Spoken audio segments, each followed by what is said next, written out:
What's going on, everybody? Eric Lundquist at Stochastic here on the Odd Chopper channel, coming to you with a much earlier edition of NBA and NFL Lindy's Leans, Likes, and Locks. Hit that like button, subscribe button, notification button goes a long way for me on this video, goes a long way for you. That way you become apprised of great content is going live here at our little neck of the YouTube woods. 10 p.m. Eastern Time, 7 p.m. Pacific Time. Looking forward to this one because, well, I'm able to get it out much earlier. We're back in the home base, obviously, the last couple days, and then well, we are also going to be able to record a little bit earlier because lines have been out for this 4-gamer we have in the NBA streets and the NFL streets, which I'm looking forward to talking about. There's some better lines available, even on one of the plays, which I don't love talking about my negative CLV from time to time. Or, yeah, when one book, BetMGM, snap moves a line 3 yards, that was not helpful. But we'll talk about that in the NFL streets first. Promo code LOGO, still rocking, still rolling, 50% off either a week or a month of the Lindy VIP. If you're looking to jump into the Discord, which, yeah, I've been told I say some things from time to time, 50% off the week or month of Lindy VIP. Yeah, it's good times. Plus, you can download the Tails app. Plus, you can follow me on Tails, tails.bet/Lindy. But I know 4 games in the NBA streets, 1 in the NFL streets. Let's get to the plays. Yeah, don't really want to dilly-dally too much today. We begin our boarding walk here with the Los Angeles Clippers taking on the Houston Rockets. And I want to just point out one thing here. James Harden's back in Houston.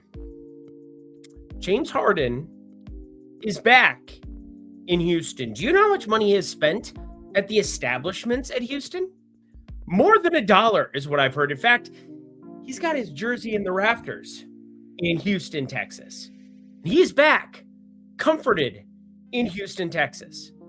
Now they're 9.5-point dogs. A couple of those reasons are very obvious. They have not been playing great basketball. And you've got Amin Thompson, Kevin Durant, Jabari Smith, Alperen Sengun off the injury report. I think this is a little bit wide of a line at 9.5 if I'm being completely honest. But I've only got it at 8 right now, which is a little bit surprising to me, especially considering the props are all more appealing on the Clipper side, except for Jabari Smith over 13.5 points. Hey, I threw in Oso Ighodaro. He ends up going over 9.5 PRA, but Ryan Dunn completely F's up my life in the pick'em streets. But that's neither here nor there. At least I threw out the Ighodaro one for you if you were a cute listener yesterday. But I'm going to James Harden over 36.5 PRA. Assist rate is out of control, even alongside Kawhi Leonard. You are looking at a team that has nothing off the bench. In fact, Chris Paul now out for the season. Point guard wise, what else do they even have there that can create? The answer is nothing. There is no Chris Paul there. I expect the assist rate. I'm looking at assist ladders also for James Harden tomorrow as he is back in his old stomping grounds. James Harden over 36.5 PRA, also pick 'em viable. Yay, projections. Boston minus 9.5 at Milwaukee. Milwaukee, no Giannis Antetokounmpo. That is a big freaking deal. Now, will he ever play another game for Milwaukee in a Milwaukee uniform? We will find out, but calf strain. I'm just glad it wasn't an Achilles. It looked really bad when it happened, but Boston, massive favorites. AJ Green, the only Q tag we're waiting on. That makes it a very unappealing basketball game. I have Boston minus 9.5. Just as a lean. This is not a play. Once again, if you're new here, this is how we do things. Lean, not a play yet. Like, 0.25 to 0.99. Lock, 1+ units. Not feeling very well, if you couldn't tell. Portland, minus 5.5 at New Orleans. And this one becomes like, oh, is this point chasey? Is this chasey in general? I don't know. But I do know Robert Williams is questionable. Donovan Clingan is already out. Drew Holiday, Scoot Henderson's still out. Matisse Thybulle's still out. It's kind of a shorthanded Portland team to a certain extent and could be really shorthanded if Yang Hansen ends up out because he's questionable as well with a face contusion. He ended up starting up against Zach Edey. I jammed Zach Edey props. He had like 12 and 10 in 22 minutes, 21.5 minutes, and fouled out against Yang Hansen because they called 3 fouls on him immediately in the second half that were just bogus. But I don't know. Just getting the Yao Ming treatment. Yao Ming got a lot of foul calls against him, but we've got Derek Queen over 4.5 assists. Assist rate through the moon, knocks to the moon, but we also have triple-double galore coming from Derek Queen. This guy is like on pace to win, well, not Rookie of the Year potentially, but New Orleans gave up a lot to go up and reach and get Derek Queen, and it looks like it was worth it, especially if they move out a Zion Williamson. Now, the Rookie of the Year conversation, especially with Cooper Flagg not really playing all that well on the offensive end. And that's where you really have to smash to win Rookie of the Years and Sixth Man of the Years, because defensively, does anybody care about Alex Caruso and how good of a difference maker he is? I bet Oklahoma City does, but nobody else really looks at the stat categories and says, oh, Alex Caruso should be Sixth Man of the Year. He plays 18 minutes a game in the regular season, yada, yada, yada. But Derek Queen over 4.5 assists for a rookie coming in there, creating, doing a lot of good stuff. Love seeing Evis Missy coming off of the bench. Lots of good stuff over here. Derek Queen over 4.5 assists, plus 110 at Hard Rock, also at Fliff, also at Profit X. And then, we'll see kind of where it lands tomorrow, because I bet this has a minus sign in front of it very damn quickly. To our last game. And you know what's funny? I didn't even bring this up. I have a play from 3 of the damn games. 3 of the 4 NBA games. I have a play for you on this video. I also have a play in the NFL game. It's unbelievable when that kind of stuff happens, but let's just get right to it. Over 238.5. This dipped from 241.5 down to 238.5. And now I'm buying in because Zach LaVine gets ruled out. It gets a little bit too overcorrected. Russell Westbrook is still going to be going 100 miles per hour. And you got Dennis Schroeder doubtful in this game. I think Westbrook, Keon Ellis, DeRozan, Murray, Raynaud. That's a very mismatched team. And also Denver, rightfully, minus 10.5 now. This got juiced up from, it got not juiced, but moved up from 8.5 to 10.5. We like that. We love that. We want some more of it. Just like I want you to check out the Tails app. Are we going to get this video done in less than 10 minutes? Am I on that much of a warpath today? Wow. Here's the thing. Oklahoma City completely destroyed the universe. The Phoenix Suns. I got tons of CLV on Colin Gillespie. Assists. Goes up 2 assists higher. That never happens in the NBA, but also Devin Booker got ruled out. CLV doesn't mean much on overs when you're playing OKC. I should put that on a t-shirt. OKC. What would be on the t-shirt? CLV don't mean shit when you're playing OKC.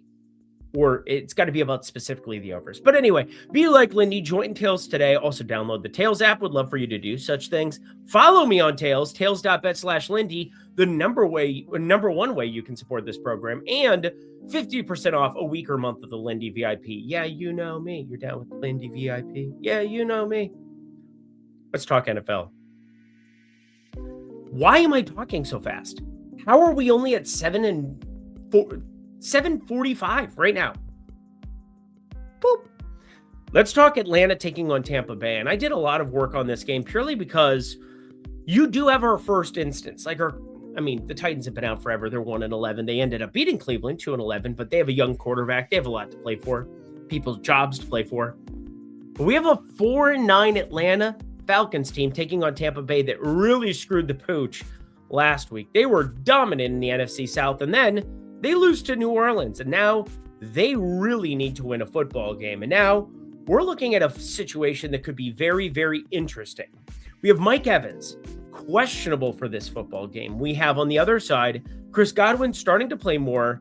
And then there's a forgotten guy in Emeka Egbuka who has been awful since the early portion of the season. Now, has he been awful or has Baker Mayfield regressed? I will argue Baker Mayfield has not nearly been as good, but that's neither here nor there. Let's talk Atlanta.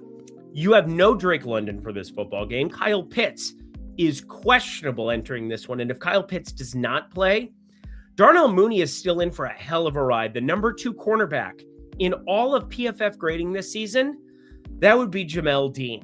He's just a freak. 88.1. We're talking a ridiculous ranking on him overall. He has an unbelievable pass rush grade, so there is that. He does a lot of blitzing, but his defense grade in general, 88.1, and his coverage grade, 4th in all of football. This guy was unbelievable at Auburn at the tail end of the 2010s. So it'd been like 2018, 2019. I can remember him being there. Nice to see him starting to really wreak havoc for Tampa Bay because he is that dude. He was that dude. Then it's nice to see him start to get a little bit of the love that he deserved because he's just been awesome in the NFL. But the Atlanta side of this, Kirk Cousins, you look at some of his EPA, you look at some of his yards per dropback. I mean, it is not pretty. He has very much short yardage, and that's where Kyle Pitts could get peppered. But the market has already kind of adjusted to that. A couple of big games here the last few. And I'm just looking at a boo on the other side. 47.5. Talked about some negative CLV. He is 44.5 minus 120 right now as I'm speaking over at BetMGM, but we have him north of 60 yards at Stokastic, and I've got him at 59.5 right now. So I could not like Igbokwe more at this kind of a number. And then a better number showed up at one individual book. So if you have access to BetMGM as you're listening to this and you see this below 47.5 receiving yards, minus 114, I'd consider the lock season, but I'm going to keep it pretty standard here. I'm happy to have the Trey Harris lock come through for us on Monday night. That felt good, much needed, especially after this just atrocity that was Colin Gillespie assists. Dylan Brooks points. Closes at 21.5 points, and we had 18.5, and he just doesn't come close because it was a complete blowout. But you know what? CLV doesn't mean shit against Oklahoma City. There's the t-shirt. Emeka Igbokwe, over 47.5 receiving yards. Let's get the heck up out of here. One more time for the people in the back. 50% off the week or month of the Lindy VIP. We had 4 NBA games in the books, 3 plays there, and a play in the NFL streets. I'm looking at data all the live long day, and if you're like me, well, come join Tails. Be like Lindy, join Tails today. And hey, follow me on Tails while you're at it. Tails.bet/Lindy. I'm throwing a lot of that analysis into the old, my timeline, if you will. My timeline. And also, I'll have this video up on the timeline for the first time ever today. So you can just follow me over there. You'll never miss a drop of the video if you don't have your YouTube subs on, which you probably should. I gotta go. And that does it for another edition of NFL and NBA Lindy's Leans, Likes, and Locks. Head to the comment section below. Let me know your favorite plays that exist on the board for Thursday. Finally, more than 2 NBA games on Tuesday, Wednesday is an atrocity in the middle of December. Don't know who came up with that, but we get like 15 games a day in the MLB streets. I'm able to analyze that and make a ton of money. I'd like to do that more. Give me more games. I'm done. And that does it.